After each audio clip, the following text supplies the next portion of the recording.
والصلاة والسلام على من لا نبي بعده أما بعد أعوذ بالله من الشيطان الرجيم بسم الله الرحمن الرحيم يا أيها الناس إنا خلقناكم من ذكر وأنثى وجعلناكم شعوبا وقبائل لتعارفوا إن أكرمكم عند الله أتقاكم۔ اسٹیج پر بیٹھے ہوئے معقر علماء کرام اور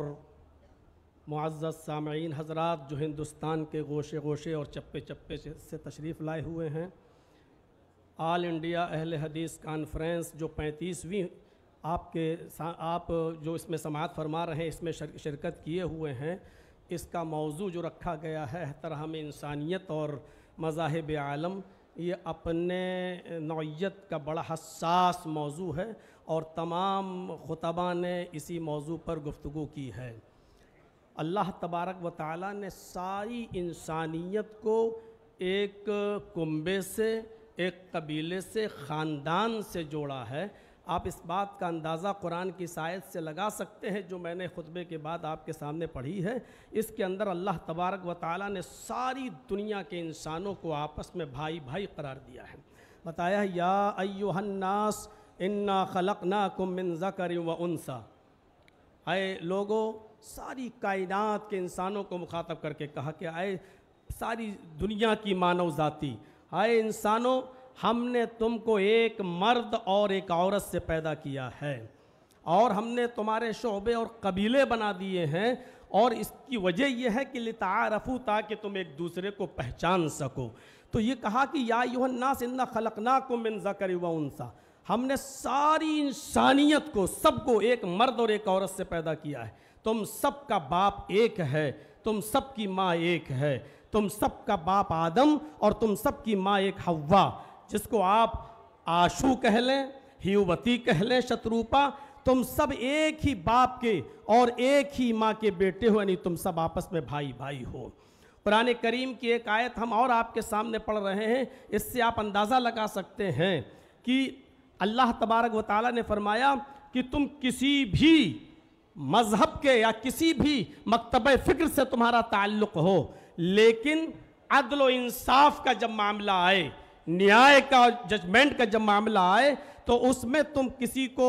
یہ نہیں دیکھو گے یہ کون ہے، کس دھرم سے ہے، کیا ہے۔ آپ اس بات سے اندازہ لگا سکتے ہیں انسانیت اس وقت تک برقرار نہیں رہ سکتی ہے جب تک کہ دنیا کے اندر عدل نہ ہو، جب تک کہ ہم عدل سے کام نہ لیں۔ فرمایا وَلَا يَجْرِمَنَّكُمْ شَنَآنُ قَوْمٍ عَلَىٰ أَن لَا تَعْدِلُوا، صاف لفظوں میں فرمایا کہ اے لوگوں، کہیں ایسا نہ ہو تمہیں کسی قوم کی دشمنی اس بات پر تمہیں مجبور نہ کر دے کہ تم اس کے ساتھ انصاف نہ کر سکو۔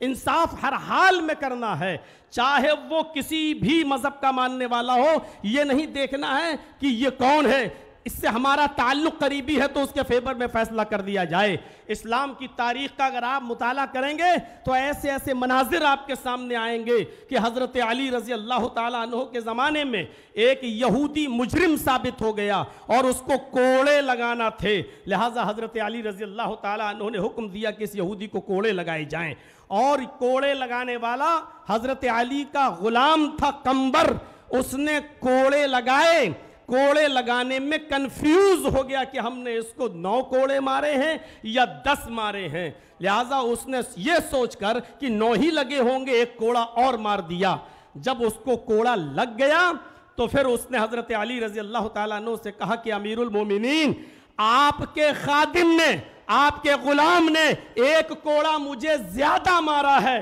اور مجھے اس کا انتقام چاہیے۔ فوراً اسی وقت حضرت علی رضی اللہ تعالیٰ عنہ نے قمبر سے کہا کہ آئے قمبر ادھر آؤ اور دیکھو یہ یہودی کیا کہہ رہا ہے۔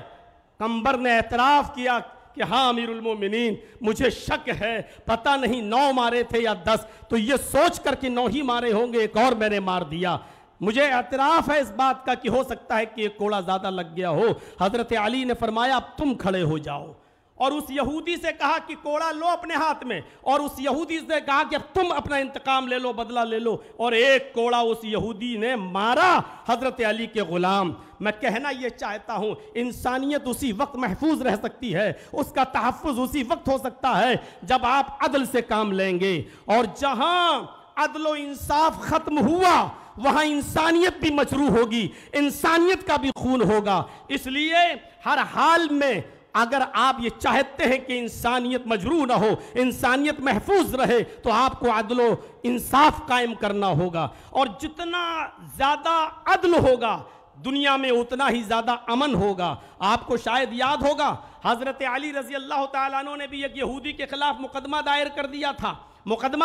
دیا تھا قاضی شریح کی عدالت میں کہ میری ایک زرہ ایک یہودی کے پاس ہے، اور جب یہودی کو پیش کیا گیا تو یہودی نے کہا وہ زرہ میری ہے۔ حضرت علی سے کہا گواہ پیش کرو۔ حضرت علی نے جو گواہ پیش کیے تھے شرعی اعتبار سے ان گواہوں کی کوئی حیثیت نہیں تھی۔ قاضی شریح نے امیر المومنین حضرت علی کے خلاف فیصلہ سنایا، یہ کہتے ہوئے کہ اے علی، آپ نے جو گواہ پیش کیا ہے وہ آپ کا بیٹا ہے، اور شریعت محمدی کے اندر بیٹے کی گواہی باپ کے حق میں تسلیم نہیں کی جاتی ہے۔ اے علی، آپ نے دوسرا گواہ اپنا غلام پیش کیا ہے، غلام کی گواہی بھی مالک کے حق میں، آقا کے حق میں قبول نہیں کی جاتی ہے، لہٰذا یہ زرہ کا مالک یہودی ہے۔ حضرت علی کے خلاف فیصلہ سنایا۔ یہ عدل، یہ انصاف ہمیں یہ بتلا رہا ہے کہ جب اس طریقے کا عدل تھا، جب اس طریقے کا انصاف تھا تو انسانیت چین اور سکون کا سانس لیتی تھی۔ یقیناً آج عدل و انصاف ہمارے معاشرے سے ختم ہوتا چلا جا رہا ہے۔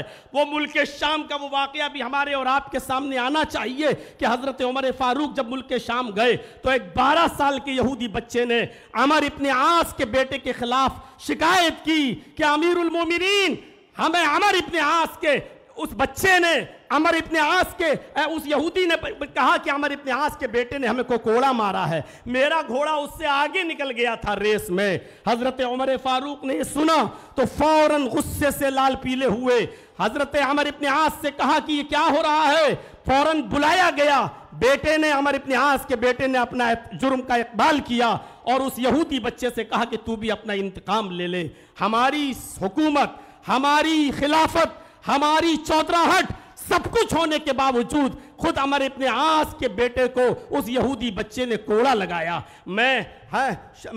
علامہ احسان الہی ظہیر کی ایک بار تقریر سن رہا تھا، انہوں نے تو اپنے خطاب کے اندر یہ بھی کہا کہ ایک کوڑا حضرت عمر فاروق نے اپنے خاتم سے کہا کہ عمر ابن عاص کو بھی لگاؤ۔ جب عمر ابن عاص کو کوڑا لگا تو انہوں نے پوچھا کہ مجھے کیوں کوڑا مارا جا رہا ہے، میرا کیا قصور ہے؟ تو فرمایا تمہارا قصور یہ ہے کہ تم نے اپنے بیٹے کو صحیح تربیت نہیں دی ہے۔ اگر تم نے اپنے بیٹے کو صحیح تربیت دی ہوتی تو تمہارا بیٹا ناجائز کسی یہودی بچے کو کوڑا نہیں مارتا۔ یہ تحفظ انسانیت کا میرے بھائیوں وہ دور تھا جب عدل تھا، جب انصاف تھا، تو اس طریقے سے ہمارے معاشرے اور سماج اور سوسائٹی کے اندر انسانیت کا تحفظ تھا۔ آج ذرا آپ اپنے علاقوں میں دیکھیں، اپنے ملک کی بات تو چھوڑ دیجئے، کسی ایک چھوٹی بستی کے اندر بھی آپ کو عدل کے یہ نمونے نہیں ملیں گے، عدل کی یہ چیزیں آپ کے سامنے نہیں آئیں گی۔ قرآن کریم تحفظ انسانیت کے سلسلے میں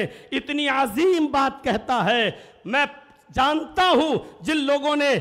دیگر ادیان کا مطالعہ کیا ہوگا ان کو اچھی طریقے سے معلوم ہوگا کہ اس طریقے کی کوئی بات دوسرے مذہب میں اس کا عشر بھی نہیں ملے گا، 10واں حصہ بھی نہیں ملے گا۔ من قتل نفسا بغیر نفس او فساد فکأنما قتل الناس جميعا، جس نے کسی ایک انسان کو قتل کر دیا، نفس واحد کا قتل کیا، ہندو مسلم کی قید نہیں، کسی ایک انسان کو اگر قتل کر دیا تو قرآن کہتا ہے، یہ ہمارے اسلام کے اصول اور ضابطوں میں شامل ہے، صاف طور پر اللہ تبارک و تعالیٰ نے فرمایا کہ اس قاتل کو یہ جان لینا چاہیے کہ وہ صرف نفس واحد کا قاتل نہیں ہے، وہ ایک انسان کا قاتل نہیں ہے۔ فَكَأَنَّمَا قَتَلَ النَّاسَ جَمِيعًا، وہ ساری انسانیت کا قاتل ہے۔ ذرا تصور کریں، اس سے اگر مسئلے نکالیں تو بہت کچھ نکالے جا سکتے ہیں۔ ایک انسان کا قتل